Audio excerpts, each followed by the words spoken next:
आज हम सब देख रहे हैं the last chapter structure of the atom, chapter number 4 structure of the atom. तो अब हम शुरू से देखते हैं कि अभी तक हमने क्या स्टडी किया, क्या हमने देखा, क्या हमने पढ़ा और फिर हम आज कहाँ पहुँचे। एक पूरी यात्रा प्रोसेसर निगाह से हम देखेंगे तो बड़ा ही खूबसूरत सफर था। हमने प्रारंभ किया था मैटर से, matter having mass and volume. इसके पास मास और वॉल्यूम है, मतलब जितने भी चीजों को आप देखते हैं, यहाँ तक कि जिसको नहीं देख पाते हैं ड्रॉ करते हैं, जैसे हवा बॉर्डर को या किसी का जो महक है उसको, टेबल को, कुर्सी को, चौक को, डस्टर को, मोबाइल को, स्टैंड को, फैन को, आदमी को, कपड़े को, वो सारे क्या हो गए मैटर। मतलब जो भी मास, जिसके पास भी मास हो और वॉल्यूम है हो गया मैटर, जिसके बारे में हमने डिटेल स्टडी किया। और फिर हमने देखा कि मैटर के जो पार्टिकल्स हैं उनकी क्या खूबी होती है, कितने छोटे होते हैं, वो हमेशा मूव करते रहते हैं, दूसरे को अट्रैक्ट करते हैं, इनके बीच में जो है वो स्पेस होता है। इन चीज़ों के बारे में देखा। और फिर मैटर जो है वो बने हुए हैं किसे, एलिमेंट से।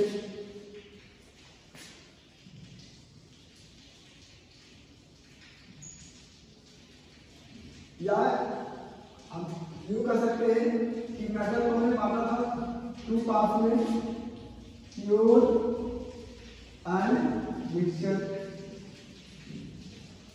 अब मिक्सचर भी मैटर है, उसको हम दो पार्ट में बांटेंगे, प्योर और मिक्सचर में प्योर नहीं मिक्सचर। हम लोग जो है वो केमिस्ट्री क्लास में उसको बोलेंगे pure substance mixture, pure substance and mixture. अब फिर प्योर सब्सटेंस को हमने, इसके प्योर सब्सटेंस को हमने बांटा था एलिमेंट्स एंड कंपाउंड्स, और मिक्सचर को हमने बांटा था होमोजेनियस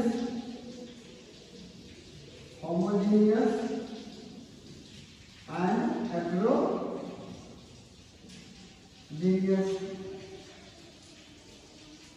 फिर एलिमेंट्स जो है उसको हमने बांटा था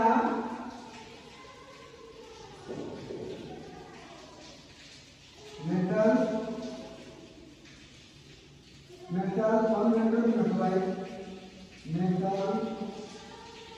नॉन मेटल, एंड मेटलॉइड। और कंपाउंड को हमने बांटा था ऑर्गेनिक एंड इनऑर्गेनिक। होमोजेनियस में हमारा था सॉल्यूशन और हेटेरोजेनियस में हमारा था कोलाइड सस्पेंशन। और फिर जो प्योर सब्सटेंस है वो प्योर है, जो प्योर नहीं था, जो मिक्सचर था, उसको हम लोगों ने क्या किया, उसके जो कंपोनेंट्स थे, जो उसके कंस्टिट्यूएंट्स थे, उसको हम लोगों ने क्या किया, सेपरेट करने के तरीके को सीखा, उसको सेपरेट किया। जैसे बहुत सारे टेक्निक के बारे में हम लोगों ने पढ़ा।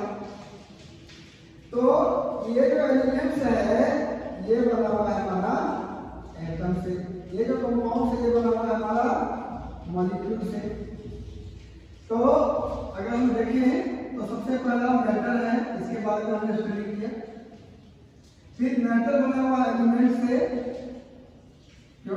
या कंपाउंड से, तो या मिक्सचर से। तो सारे जो है वो बने हुए एलिमेंट से। तो एलिमेंट के बारे में हमने देखा, कंपाउंड के बारे में हमने देखा, मिक्सचर के बारे में देखा। अब ये बना हुआ है एटम से, तो कंपाउंड बना हुआ मॉलिक्यूल से, हमने एटम और मॉलिक्यूल्स के बारे में देखा। अब इसके आगे ये जो एटम है ये बना हुआ है प्रोटॉन, इलेक्ट्रॉन और न्यूट्रॉन से। 3 subatomic particles. Atoms are made of 3 subatomic particles. 3 या फंडामेंटल पार्टिकल्स से। तो एटम किसे बना हुआ है? 3 फंडामेंटल पार्टिकल से और 3 सबएटॉमिक पार्टिकल से। That particles are electron, proton and neutron. तो अब हम लोग पढ़ने वाले हैं कि ये जो है वो स्ट्रक्चर ऑफ द एटम, मतलब एटम का स्ट्रक्चर क्या होता है। एटम में इलेक्ट्रॉन, प्रोटॉन, न्यूट्रॉन की खोज किसने की, और फिर ये जो इलेक्ट्रॉन, प्रोटॉन, न्यूट्रॉन की खोज हुई तो ये एटम में किस प्रकार से व्यवस्थित होते हैं। और सभी एलिमेंट के जो एटम है वो क्या होते हैं? डिफरेंट होते हैं, अलग होते हैं। सब में इलेक्ट्रॉन, प्रोटॉन, न्यूट्रॉन है, लेकिन सभी एलिमेंट के एटम में उसके इलेक्ट्रॉन की संख्या, प्रोटॉन की संख्या, न्यूट्रॉन की संख्या अलग अलग होने के कारण उसकी व्यवस्था जो है सो अलग अलग होती है। और इसीलिए सारे जितने भी एलिमेंट्स हैं वो सारे के सारे एलिमेंट्स के जो स्ट्रक्चर हैं वो क्या होते हैं? डिफरेंट होते हैं। जैसे हम सब जितने भी मनुष्य हैं सबका स्ट्रक्चर क्या होता है? डिफरेंट होता है। उसी प्रकार से जितने भी एलिमेंट्स हैं और उसके जो एटम्स हैं तो एटम्स के लिए स्ट्रक्चर क्या होते हैं? अलग अलग होते हैं। तो अलग अलग स्ट्रक्चर होते हैं, लेकिन हम लोग पहले जो सामान्य सभी एटम्स के जो विशेषताएं होती हैं कि सभी एटम्स के भीतर क्या होते हैं? इलेक्ट्रॉन होते हैं, प्रोटॉन होते हैं और न्यूट्रॉन होते हैं। अब ये होते हैं तो फिर ये इलेक्ट्रॉन कहाँ पे होता है, प्रोटॉन कहाँ पे रहता है, न्यूट्रॉन कहाँ पे रहता है, कैसे ये एटम के अंदर में रहते हैं, सजे हुए रहते हैं, इन सब के बारे में हम लोग स्टडी करेंगे। तो यह हो जाएगा हमारा स्ट्रक्चर ऑफ द एटम। तो सबसे पहले हम देखेंगे जिसका सबसे पार्टिकल है वो है इलेक्ट्रॉन। कैसे हम धीरे धीरे प्रवेश कर रहे हैं भीतर सूक्ष्म की ओर। मैटर से शुरू किया था, मैटर को हमने देखा, फिर मैटर में जो है सो प्योर मिक्सचर को देखा, फिर जो है वो मैटर के एलिमेंट को देखा, कंपाउंड को देखा और मिक्सचर को देखा, और फिर अब एलिमेंट में जो है सो एटम को हमने देखा, एटम और मॉलिक्यूल्स को हमने देखा, और फिर जो है अब एटम्स के भीतर लोग प्रवेश कर रहे हैं। तो क्या हमने किया गया? J Thomson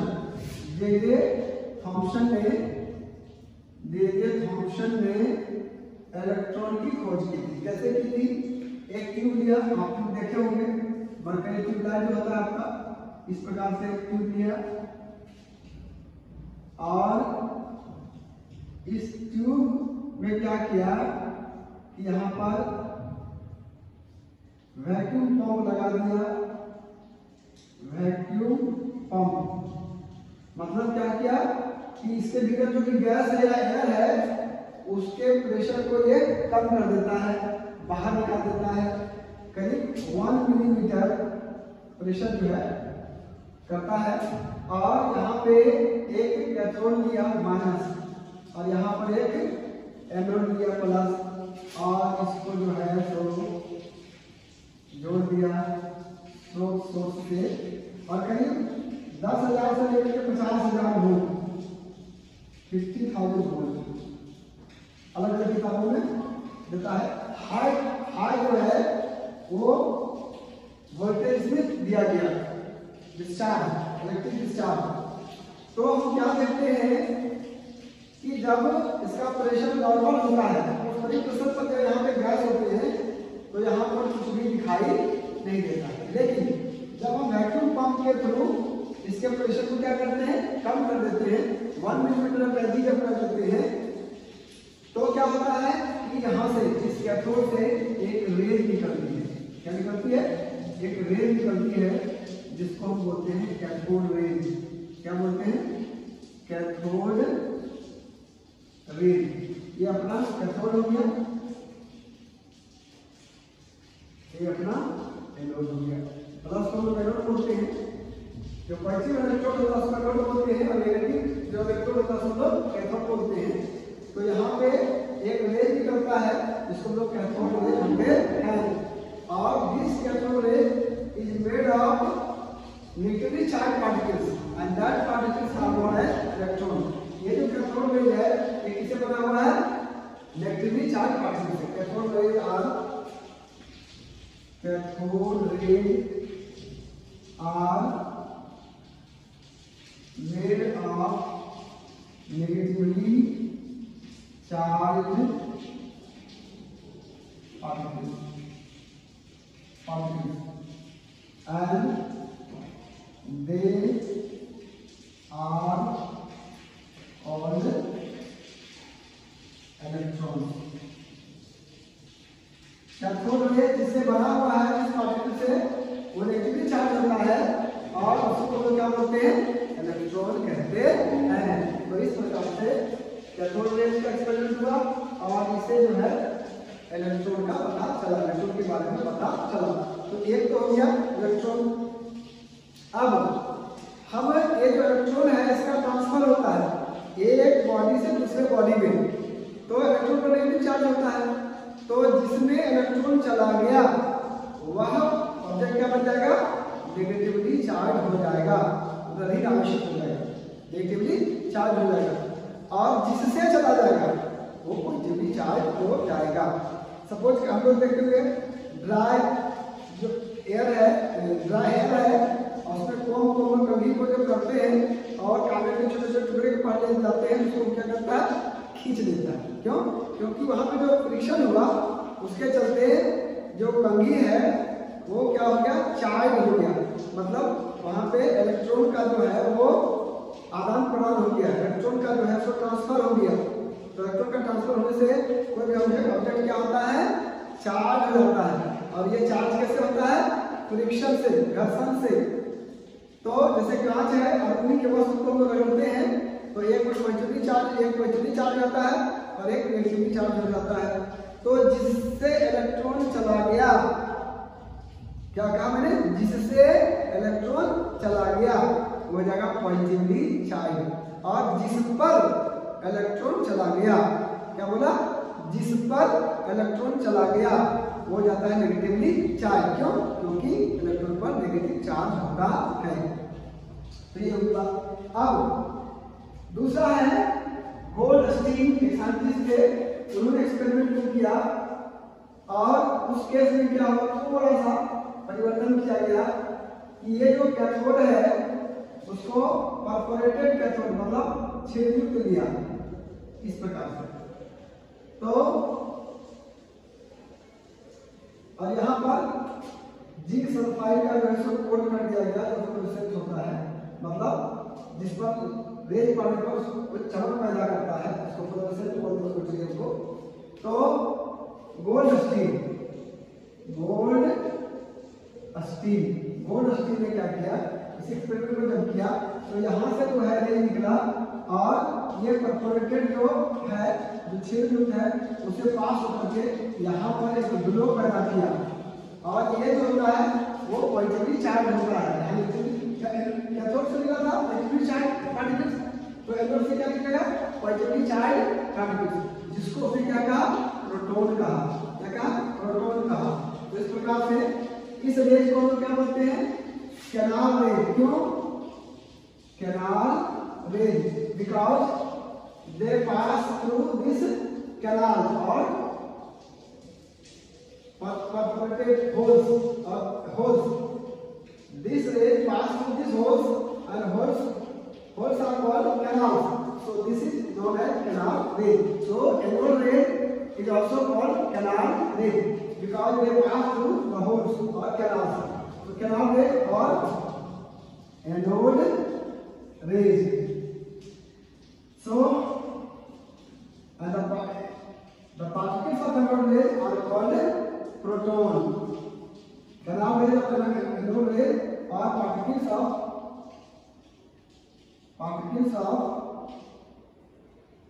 positively charged particles. You can say positively charged particles of canal rays.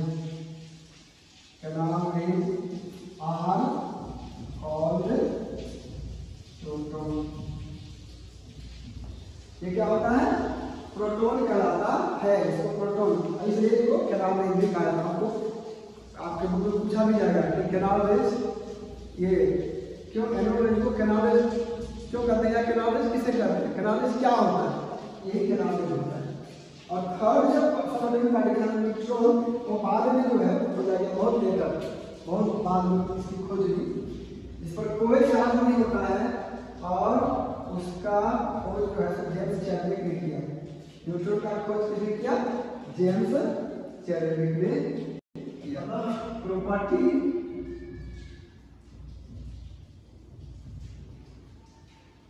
Electron, proton, neutron.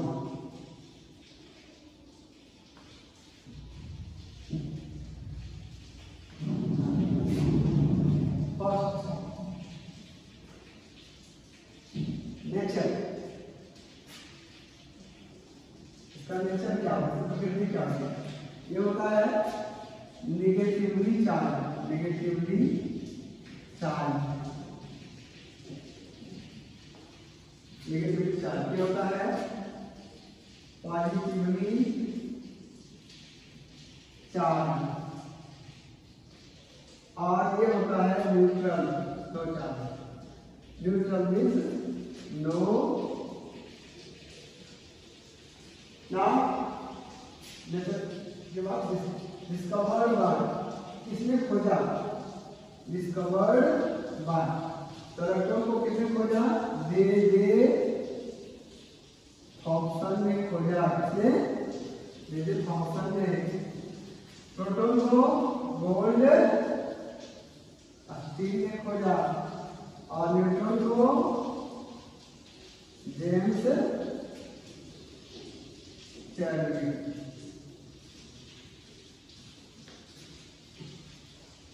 अब थर्ड है एब्सोल्यूट चार्ज, एब्सोल्यूट चार्ज मतलब कितना होता है, तो ये जो है एब्सोल्यूट चार्ज है -1.6 इंटू 10⁻⁹ कूलम और ये पॉजिटिव होता है प्लस 1.6 इंटू 10⁻⁻90 कूलम। तो charge are same but one is negative charge, other is positive charge and here no charge।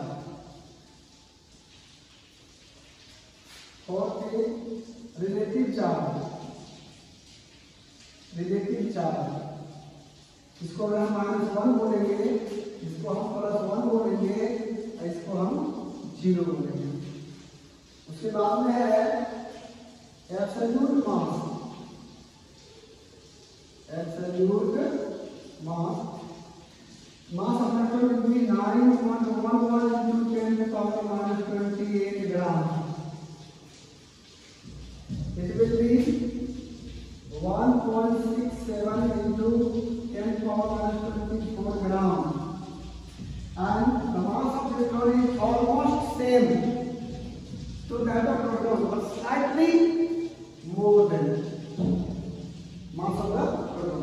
मतलब दोनों का मास लगभग समान है, लेकिन तो थोड़ा सा ज्यादा अगर किसी के बारे में कहा जाए, दोनों में से कौन होगा, न्यूट्रॉन।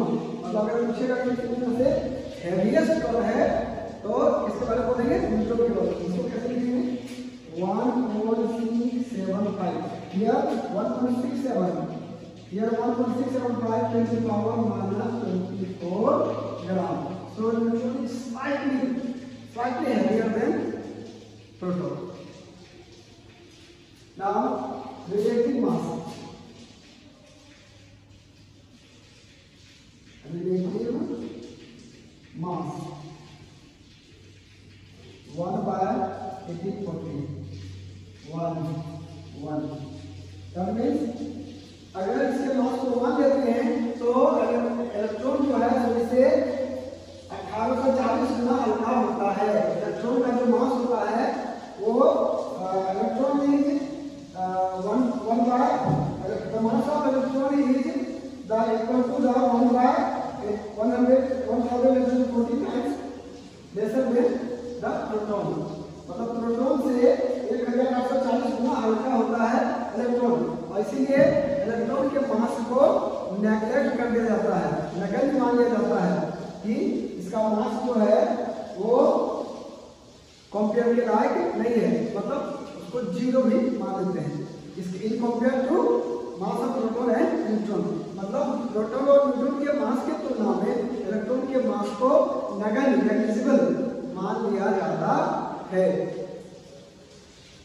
तो ये थे हमारे प्रॉपर्टी इलेक्ट्रॉन प्रोटॉन न्यूट्रॉन के बारे में, जिसको आपको याद रखना चाहिए।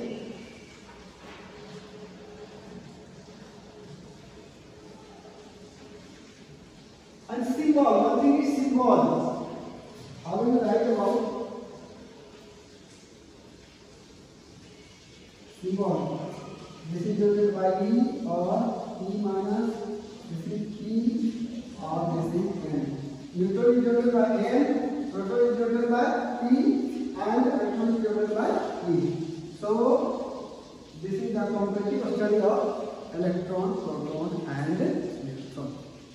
इम्पोर्टेंट टॉपिक, क्योंकि पहले हम समझेंगे इलेक्ट्रॉन न्यूट्रॉन को, और तब हम देखेंगे कि ये मिल करके एटम का निर्माण कैसे करते हैं। एटम बना हुआ किससे है और फिर एटम बना हुआ कैसे है, एटम बना हुआ किससे है और एटम बना हुआ कैसे है, उसकी हम चर्चा करते हैं। तो एटम बना हुआ है इलेक्ट्रॉन, प्रोटॉन और न्यूट्रॉन से। तो एक नेगेटिव चार्ज है, पॉजिटिव चार्ज है, और एक जो है न्यूट्रल है, कोई चार्ज नहीं है।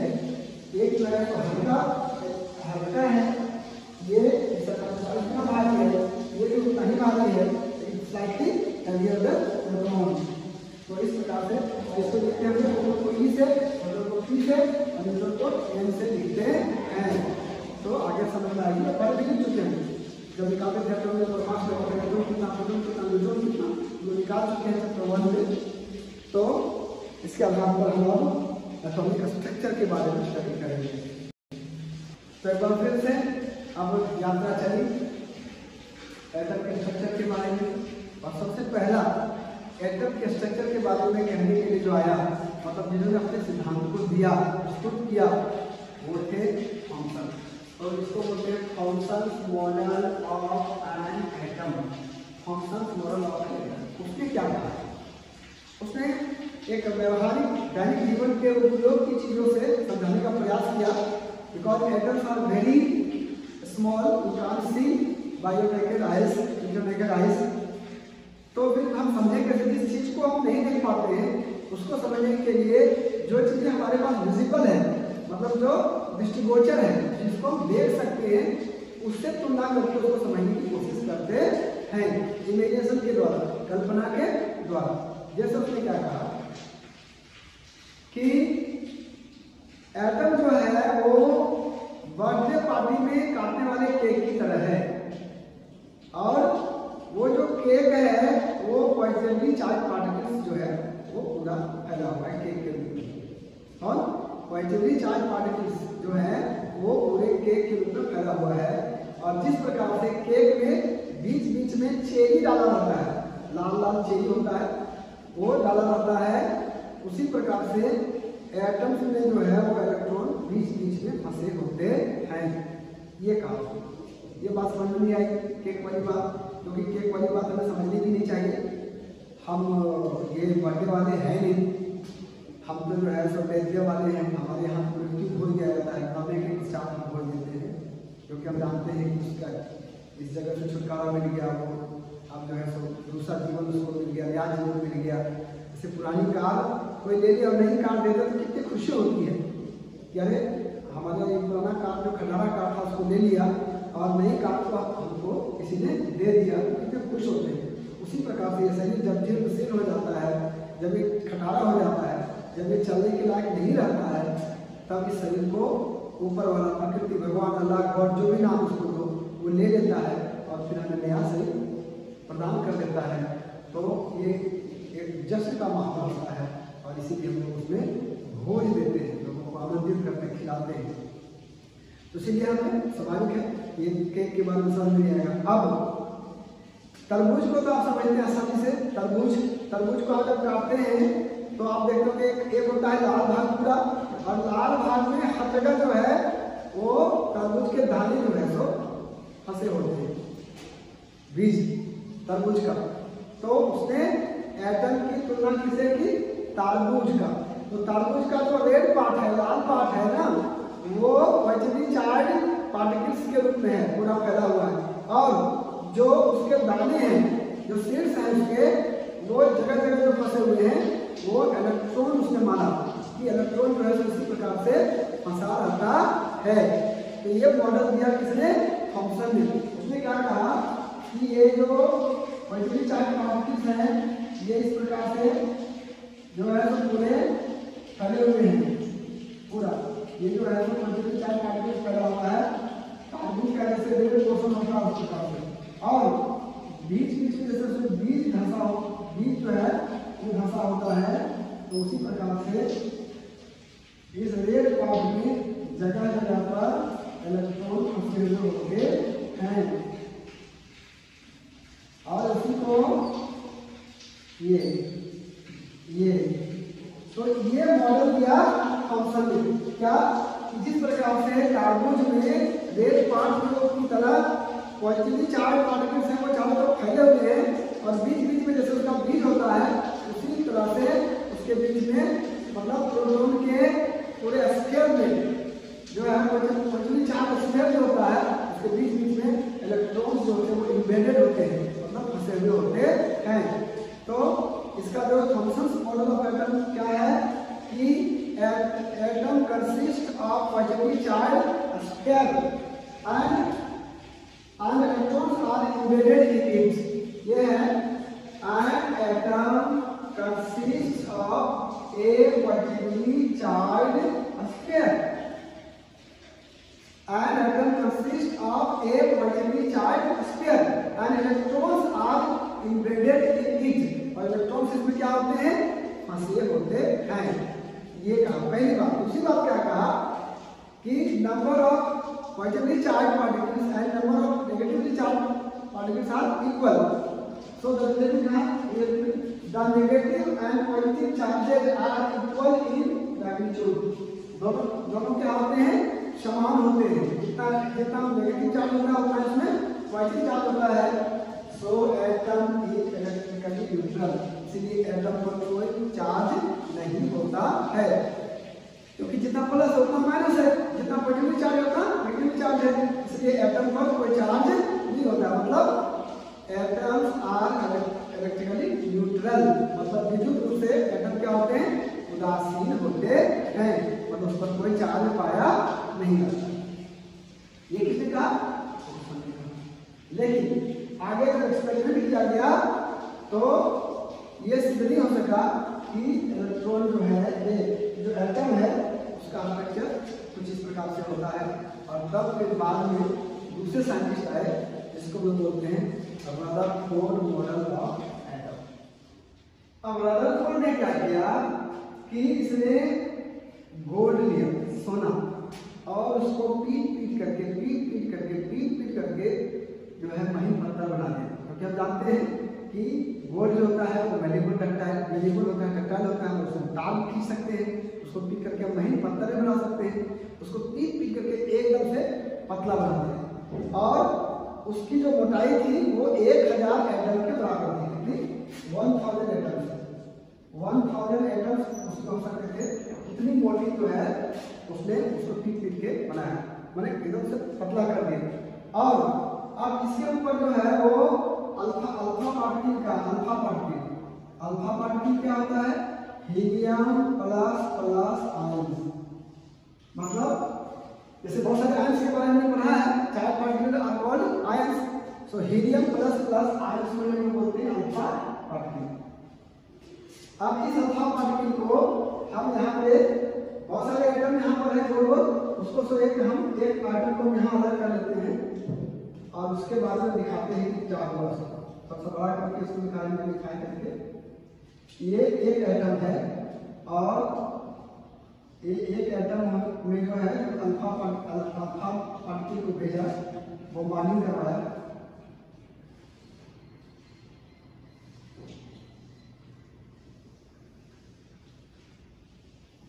तो इस प्रकार से वेरिएशन देखने को क्या देखा हमने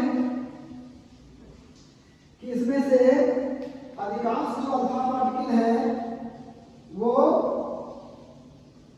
रेखा में पास कर जाते हैं। अधिकांश अल्फा पार्टिकल जो है वो सीधा गुजर जाता है। अल्फा पार्टिकल क्या है? हीलियम प्लस प्लस आयन, ये सीधा पास कर जा रहा है। उसमें से कुछ अल्फा पार्टिकल जो है वो कुछ कोण बना करके डेविएट हो जा रहा है। ये इधर से गया और ऐसे डेविएट कर दिया, ये इधर से गया इधर डेविएट कर दिया। और 12,000 में से एक अल्फा पार्टिकल कितने out of 12 one alpha particle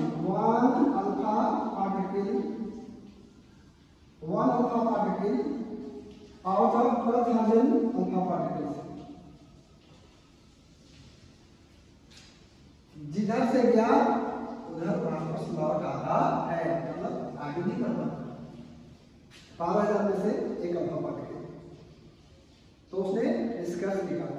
जैसे हम क्या करें कि हम एक पर्दा डाल दें और पर्दा के पीछे क्या आपको जाने नहीं दें, और यहाँ से हम बहुत सारे बॉल को उस पर्दे पे मारे, अलग अलग जगह पर हमने पर्दा से मारा, बॉल को मारा वही गिर गया, मारा वही गिर गया, मारा वही गिर गया, मारा वही गिर गया।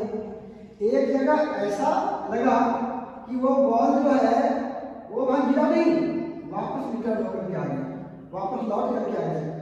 इसका क्या निष्कर्ष निकलेगा कि वहां जरूर कोई जो है हैवी मास रहा होगा जिससे वो टकराया और वापस लौट आया। तो इसी प्रकार से यहाँ हम क्या देख रहे हैं कि ये जो अधिकांश अल्फा पार्टिकल है वो सीधा क्रॉस कर जा रहा है, सीधा गुजर जा रहा है, पास कर जा रहा है। उसमें से कुछ जो है वो थोड़ा सा डेविएट होकर के पास हो रहा है, डेविएट हो जा रहा है। और 12,000 में एक अल्फा पार्टिकल ऐसा मिला जो 180 डिग्री से का कोण बना करके, मतलब 180 डिग्री मतलब इधर से गए उधर ही वापस चला आता है। इसका मतलब क्या है कि वो जरूर कोई हैवी पार्टिकल से टकराया या हैवी सेंटर से टकराया, जिसे टकरा करके वो क्या हो गया, वापस लौट आया। तो हम कंक्लूजन क्या निकाला कि most of the atoms are empty. क्या है? एटम्स के अधिकांश भाग क्या है? खाली है। जहाँ खाली है वहां से सीधा सीधा निकल गया, सारे जितने भी हैं वो अल्फा पार्टिकल्स जा रहे थे वो सीधा निकल गया। अब फिर से alpha particle helium plus plus ion, मतलब इस पर क्या है? Positive charge. और यहाँ पर छोटा सा जो क्षेत्र है जिसको हम लोग बोलते हैं न्यूक्लियस, क्या बोलते हैं? न्यूक्लियस। यहीं पर पूरे एटम का मास स्थित है। तो मास किसमें था? अभी जब लोग पढ़े इलेक्ट्रॉन प्रोटॉन न्यूट्रॉन, तो मास था किसमें? प्रोटॉन और न्यूट्रॉन में। तो प्रोटॉन और न्यूट्रॉन एटम के भीतर एक छोटे से क्षेत्र में अवस्थित होता है जिसको हम लोग बोलते हैं न्यूक्लियस। मतलब यहाँ प्रोटॉन भी होता है और यहाँ न्यूट्रॉन भी स्थित होता है। इसको क्या कहा जाता है? न्यूक्लियस कहते हैं। और इससे जब जाकर के जब इस मास से टकराता है तो अल्फा पार्टिकल आगे नहीं बढ़ पाता है और वो इसे टकरा करके क्या होता है? वापस लौट आता है। और एक तो सीधा चला गया, उसके बाद में पता है वो खाली था जगह चला गया। दूसरा जो लौट आया उसके बारे में तो ये भी पता चल जाता है कि वो टकराया लौट आया। इसको क्या होगा? ये इधर से गया, सीधा भी नहीं गया, लौटा भी नहीं, ऐसे बोल गया। ये क्या बात है? ये नहीं था। तो अभी हमने देखा यहाँ जो जिसे टकराया उसको बोलते हैं न्यूक्लियस। और न्यूक्लियस में होता है प्रोटॉन और प्रोटॉन को होता है पॉजिटिव चार्ज। क्या होता है? Positive charge. और यहाँ अल्फा पार्टिकल हमने दिया है वो भी होता है हीलियम प्लस प्लस आयन, मतलब वो भी होता है पॉजिटिवली चार्ज। तो हम लोग पहले जानते हैं कि सेम चार्ज में रिपल्सन होता है। अगर एक ही प्रकार के चार्ज एक दूसरे के करीब आते हैं तो उसमें क्या होता है? रिपल्सन होता है, विकर्षण होता है, प्रतिकर्षण होता है। तो यहाँ जब इसे गुजरा तो दोनों में सेम चार्ज था। अल्फा पार्टिकल में हीलियम प्लस प्लस आयन था, पॉजिटिव चार्ज। यहाँ पे प्रोटॉन है न्यूक्लियस में, पॉजिटिव चार्ज। तो दोनों के बीच पॉजिटिव चार्ज होने के कारण क्या होता है?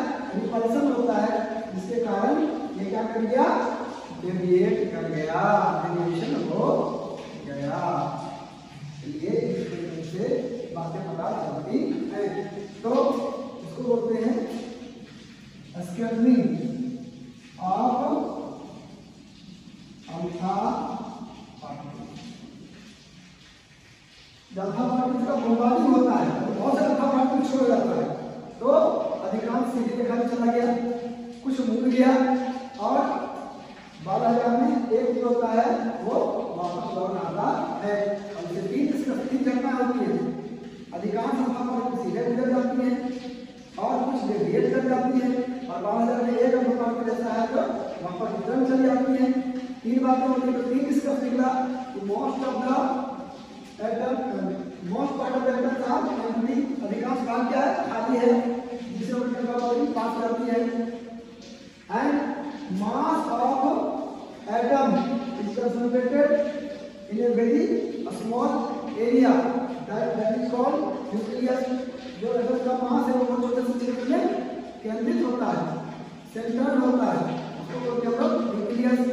And then this is the particle collides with heavy nucleus, then it returns back. And some of the particles which are partially charged passes near the nucleus, then due to this proton they repel and deviate from its path. तो अपने पास से क्या करते हैं, deviate कर जाते हैं। तो यही था रदरफोर्ड का atomic model, Rutherford model of an atom. और इसी को जो है हम लोगों को लिखना है कि उसने क्या किया, क्या निष्कर्ष निकला और उसने क्या प्रस्तुत किया अपने मॉडल के बारे में। तो हमने जो भी बताया उसी को यहाँ पे जो ऑब्जर्वेशन रदरफोर्ड ने किया, पाया एक्सपेरिमेंट करने के बाद अल्फा स्कैटरिंग, अल्फा पर स्कैटरिंग का जो एक्सपेरिमेंट उसने किया बोर पर के साथ, उसने क्या उसने देखा और फिर क्या निष्कर्ष निकाला। तो जो देखा उसको बोलते हैं ऑब्जर्वेशन, और जो निष्कर्ष निकाला उसको बोलते हैं कंक्लूजन। जब बता चुका हूँ उसी को मैंने यहाँ पर लिख दिया है। फर्स्ट क्या है, जो आप देखते हैं क्या ऑब्जर्व किया, most of the alpha particles pass straight the load file, अधिकांश लोड फाइल को सीधा पास कर जाता है। Second, some of the alpha particles were reflected through a small mirrors. इसमें से कुछ क्या होते हैं, छोटा कोण बना करके रिफ्लेक्ट कर जाते हैं। तीसरा,